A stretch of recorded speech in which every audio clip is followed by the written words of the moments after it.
नमस्कार दोस्तों, स्वागत है आपका मेरे इस YouTube चैनल में। तो आज मैं बात करूंगा आसनास के बारे में कि आसनास के क्या क्या बेनिफिट्स हैं। बेनिफिट्स ऑलरेडी मैंने आपको कई बार शेयर करे हैं कि इसकी न्यूरोमस्कुलर कोऑर्डिनेशन इंप्रूव होता है, बॉडी में फ्लेक्सिबिलिटी बढ़ती है, टोनिंग अप होती है, इंटरनल ऑर्गन की मसाज होती है, वेट मैनेजमेंट में हेल्पफुल है, मेंटल कॉन्सेंट्रेशन जो माइंड कॉन्सेंट्रेशन है उसको इंप्रूव करता है, वो भी और भी कई तरह की। तो आज मैं जो बात करने जा रहा हूँ कि अकॉर्डिंग टू टेक्स्ट क्या इसके बेनिफिट है, कि महर्षि पतंजलि जी ने आसनास के क्या लाभ बताए हैं, हठ योग प्रदीप में क्या वर्णन मिलता है। तो महर्षि पतंजलि ने सबसे पहले आसनास की डेफिनेशन दी है कि आसनास का मतलब क्या है। कहा है कि स्थिरम सुखम आसनम, स्टेबिलिटी विद हैप्पीनेस। कि आसना को करने का पर्पस क्या है कि आपकी बॉडी में स्थिरता है। आप ऐसे बैठे हैं तो घंटों भर आप इस आसन पे बैठ पाओ। हैप्पीनेस कि आप जब आप आसन को परफॉर्म कर रहे हैं तो आप जो आपको रिलैक्स्ड हो, काम हो। ऐसा नहीं कि आप जोर जबरदस्ती के साथ बॉडी को खींच रहे हैं, इधर खींच रहे हैं, इधर खींच रहे हैं। ये इसका पर्पस नहीं है।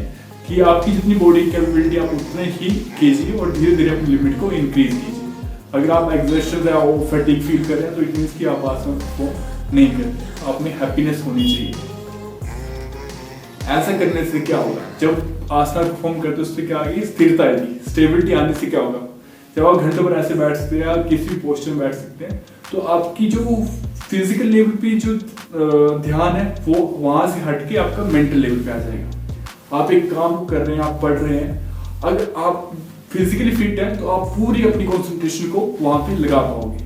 आप काम कर रहे हैं, अपनी पूरी कंसंट्रेशन उस काम पे लगा पाओगे।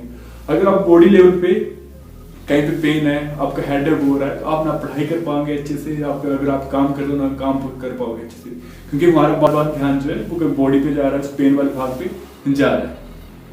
तो यही कहा है कि आसनास की स्थिरता लेके आना। उसके नेक्स्ट सूत्र में ये था, तो द्वंद्वान्विका। द्वंद्व होता है कि दुख, पीड़ा, सुख, सर्दी, गर्मी, इनका प्रभाव जो वो कम हो जाता है बॉडी में। बॉडी इतनी परिपक्व हो जाती है। तो ये सब बेनिफिट कैसे आपको मिलेंगे, ये सब आसनास की प्रैक्टिस से। ये कहा है महर्षि पतंजलि जी। नेक्स्ट है हठ योग प्रदीप में क्या कहा है, उन्होंने कहा स्थिरम च अंग लाभ की स्थिरता मेंटल प्लस फिजिकल लेवल पे। कि कोई काम कर रहे हैं, आपको उसमें हड़बड़ाहट कम होगी, रिलैक्स होकर आप उस काम को कर पा रहे हो। आप समझ पा रहे हो कि क्यों कंफ्यूजन है, क्यों मैं इस चीज में हड़बड़ा रहा हूं। तो वो एक स्थिरता आने शुरू हो जाती है। आरोग्य कि आप डिजीज फ्री, ऐसा नहीं कि डिजीज नहीं आएगी, पर आने की जो पॉसिबिलिटी है बहुत कम हो जाती है। आप किसी भी इन्वायरमेंट में इजीली एडजस्ट कर पाते हैं। और उसका थर्ड कहा है अंग लाभ।